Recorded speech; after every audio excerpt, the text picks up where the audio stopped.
ఈరోజు వీడియోలోకొచ్చి సెనోరస్ pharmaceutical company అనే main board IPO అనమాట. కంపెనీ అనాలిసిస్ చూసి అప్లై చేయాలో లేదో చూద్దాం. ఈ కంపెనీ చూసుకుంటే 2017లో స్టార్ట్ అయిందనమాట. సెనోరస్ ఫార్మాస్యూటికల్ లిమిటెడ్ అని. అలాగే ఫార్మాస్యూటికల్ ప్రొడక్ట్స్‌ని తయారు చేస్తుంది. అలాగే యూఎస్, కెనడా, యూకే ద్వారా రెగ్యులేటెడ్ అయిన మార్కెట్స్ ద్వారా అమ్ముతూ ఉంటుందనమాట. అలాగే సెప్టెంబర్ 30, 2024లో కంపెనీ వచ్చి 55 ప్రొడక్ట్స్‌ని అమ్ముతూ ఉంటుందనమాట లాంచ్ చేసి. Anti fungal treatment, antibiotic treatments ద్వారా చేస్తూ ఉంటుంది. ఈ కంపెనీ చూసుకుంటే 3 డెడికేటెడ్ R&D ఫెసిలిటీస్ ఉన్నాయి ఇండియాలోని, యూఎస్‌లోని. అలాగే కంపెనీ వచ్చి ఎమర్జింగ్ మార్కెట్స్ ద్వారా 43 కంట్రీస్‌లోని అలాగే మ్యానుఫ్యాక్చరర్స్ చేస్తూ ఉంటుంది. అలాగే ఇంజెక్టబుల్ అండ్ API ద్వారా అమ్ముతూ ఉంటుందనమాట. అలాగే కంపెనీ మ్యానుఫ్యాక్చరింగ్ యూనిట్స్ చూసుకుంటే అహ్మదాబాద్, గుజరాత్‌లో ఉంది. రెవెన్యూ చూసుకుంటే 76% మనకి ఎక్స్‌పోర్ట్ ద్వారా వస్తే 23.92% డొమెస్టిక్ ద్వారా వస్తుందనమాట. అలాగే ఈ కంపెనీ యొక్క క్లయింట్స్ చూసుకుంటే Sun Pharma, doctor Reddy's, Solco, Cadista and Sintex and Ajanta Pharma వీళ్ళందరూ ఈ కంపెనీ క్లయింట్స్ కింద ఉన్నారనమాట. ఈ కంపెనీ యొక్క ఫైనాన్షియల్స్ చూసుకుంటే, అసెట్ చూసుకుంటే మనకి 22లో 59 క్రోర్స్ ఉంటే 23లో 31 క్రోర్స్ అనమాట. ఆల్మోస్ట్ డబుల్ వచ్చింది. అలాగే మార్చ్ 24లో చూసుకుంటే 621 అనమాట. గ్రాస్టిక్ చేంజ్ వచ్చిందనమాట అసెట్స్‌లో. అలాగే సెప్టెంబర్ 24లో 678 క్రోర్స్ ఉందనమాట. అలాగే రెవెన్యూ పరంగా చూసుకుంటే మనకి మార్చ్ 22లో 14 క్రోర్స్ వస్తే మార్చ్ 23కి 39 క్రోర్స్ అనమాట. ఆల్మోస్ట్ డబుల్ కంటే ఎక్కువ వచ్చింది. అలాగే మార్చ్ 24లో చూసుకుంటే 217 క్రోర్స్ అనమాట. అలాగే సెప్టెంబర్ క్వార్టర్‌లో 183 క్రోర్స్ రెవెన్యూ వచ్చింది. అలాగే ప్రాఫిట్ ఆఫ్టర్ ట్యాక్స్ చూసుకుంటే మార్చ్ 22లో 99 లాక్స్ ఉంటే మార్చ్ 23 వచ్చేటప్పటికి 8 క్రోర్స్ అయిందనమాట. అలాగే మార్చ్ 24లో చూసుకుంటే 32 క్రోర్స్ 71 లాక్స్ వచ్చిందనమాట. అలాగే సెప్టెంబర్ క్వార్టర్‌లో 23 crores 94 lakhs profit after tax వచ్చింది.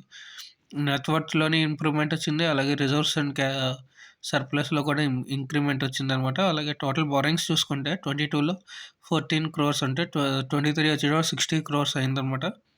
అలాగే మార్చ్ 24లో చూసుకుంటే 248 క్రోర్స్ వచ్చింది అప్పు. అలాగే ఇప్పుడు అట్ ప్రెజెంట్ సెప్టెంబర్ క్వార్టర్‌లో వీళ్ళు అనౌన్స్ చేశారు 242 కోట్ల అప్పు ఉందని చెప్పి. అలాగే ఈ కంపెనీ యొక్క వాల్యుయేషన్ చూసుకుంటే మార్కెట్‌ది 1,350 కోట్లు వాల్యుయేషన్ అడుగుతుందనమాట ఈ కంపెనీ.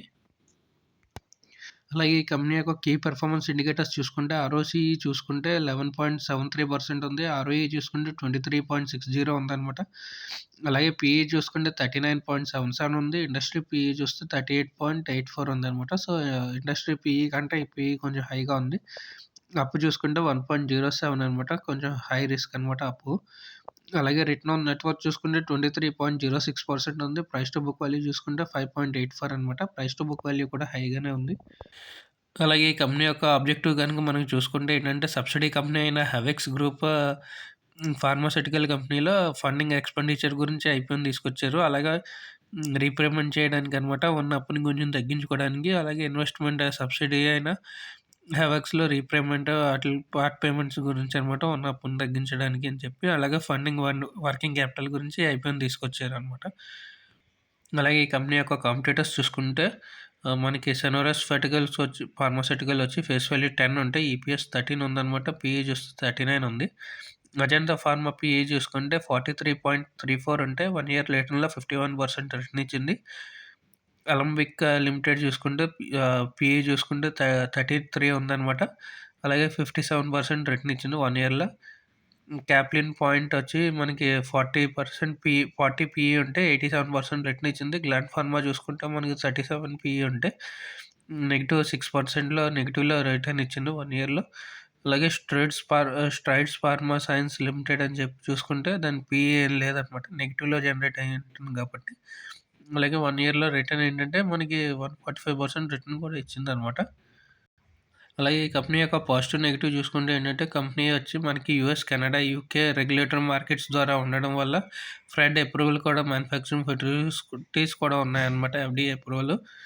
ఇది మనకి కన్సర్న్ గుడ్ పాయింట్ అనమాట. అలాగే యూనిక్ ప్రొడక్ట్ పోర్ట్ఫోలియో ఉందనమాట. రెగ్యులేటరీ మార్కెట్ డెవలప్డ్ బ్రీఫ్ పీరియడ్‌లో కూడా ఉంది. అలాగే లాంగ్ టర్మ్ మార్కెట్ అగ్రీమెంట్స్ కూడా ఉన్నాయి ఈ కంపెనీకి యూఎస్, కెనడా, యూకేతో. అలాగే ప్రెజెన్స్ మార్కెట్ కూడా ఉంది. ప్రొడక్షన్ కూడా పోర్ట్ఫోలియో కూడా బాగుందనమాట. అలాగే R&D capability different related portfolio products ద్వారా ఉండడం ఇదొక మంచి కంపెనీ అనమాట. ఎక్స్‌పీరియన్స్‌డ్ మేనేజ్మెంట్ టీమ్ కూడా ఉన్నారు. నెగెటివ్ వచ్చి మనకి ఫైనాన్షియల్ ఇంప్రూవ్‌మెంట్ ఉంది కానీ, అప్పు మాత్రం పెరుగుతూనే ఉంది దాంతో పాటు. అలాగే పీఈ కూడా హైయర్‌గా ఉందనమాట ఇండస్ట్రీ పీఈతో పోల్చుకుంటే. ఐపీఓ టైమ్‌లైన్ చూసుకుంటే ఓపెన్ డేట్ వచ్చి 20 డిసెంబర్ అనమాట. క్లోజ్ డేట్ చూసుకుంటే 24 డిసెంబర్. లిస్టింగ్ డేట్ వచ్చి మనకి 30 డిసెంబర్. అలాట్‌మెంట్ డేట్ వచ్చి 26 డిసెంబర్ అనమాట. ప్రైస్ బ్యాండ్ చూసుకుంటే 370-391 rupees per share. Lot size చూసుకుంటే 38 షేర్స్ ఉంటాయి. టోటల్ సైజ్ వచ్చి 582.11 క్రోర్స్ అనమాట. అందులో ఫ్రెష్ ఇష్యూ వచ్చి 500 క్రోర్స్ ఉంటే ఆఫర్ ఫర్ సేల్ వచ్చి 82.11 క్రోర్స్ అనమాట. ఫేస్ వాల్యూ చూసుకుంటే 10 పర్ షేర్ ఉంటుంది. రిటైల్లో ఒక లాట్‌కి 38 షేర్లు ఉంటాయి కాబట్టి మనకి 14,858 రూపాయలు కావాల్సి వస్తుంది. అలాగే వెబ్సైట్ వచ్చి మనకి లింక్డ్ఇన్ ఇండియా ప్రైవేట్ లిమిటెడ్‌లో మనకి తెలుస్తుందనమాట. ఓవరాల్‌గా ఈ ఐపీఓలో స్ట్రాంగ్ ప్రెజెన్స్ ఉంది. ఇండియాలోని, అవుట్ సైడ్ ఇండియాలో కూడా వాల్యుయేషన్ అండ్ ప్రైస్ బ్యాండ్ కూడా బాగానే తీసుకొచ్చారు. ఫైనాన్షియల్స్ కూడా ఇంప్రూవ్ అవుతున్నాయి. కాంపిటేటర్స్ కూడా మంచి రిటర్న్స్ ఇచ్చారు. సో, మనం at present grey market premium చూసుకుంటే 180 ఉందనమాట. 46% ప్రాఫిట్ చూపిస్తుంది. సో, 6,840 పాజిటివ్ ఉంది కాబట్టి, సో, మనం లిస్టింగ్ గెయిన్స్ కంటే అప్లై చేస్తే అలా ఎవరికైతే అలౌట్ అవుతుందో వాళ్ళు లిస్టింగ్ గెయిన్స్‌లో ప్రాఫిట్ బుక్ చేసుకొని ఎగ్జిట్ అయితే మంచి రిటర్న్స్ కూడా సంపాదించొచ్చు. అలాగే డే 1, డే 2లో కూడా ఇంకా గ్రే మార్కెట్ ప్రీమియం ఎంతొస్తుందన్నది చూసుకొని, అలాగే సబ్స్క్రిప్షన్ చూసుకొని, యాంకర్ లిస్ట్ అవన్నీ చూసుకుంటే ఇంకా పెరిగితే ఇంకా మనకి మంచి పాజిటివ్ బుకింగ్ కూడా వచ్చే ఛాన్సెస్ ఉంటాయి కాబట్టి కంపల్సరీ అప్లై చేయాల్సిన ఐపీఓ అనమాట. Thank you for watching.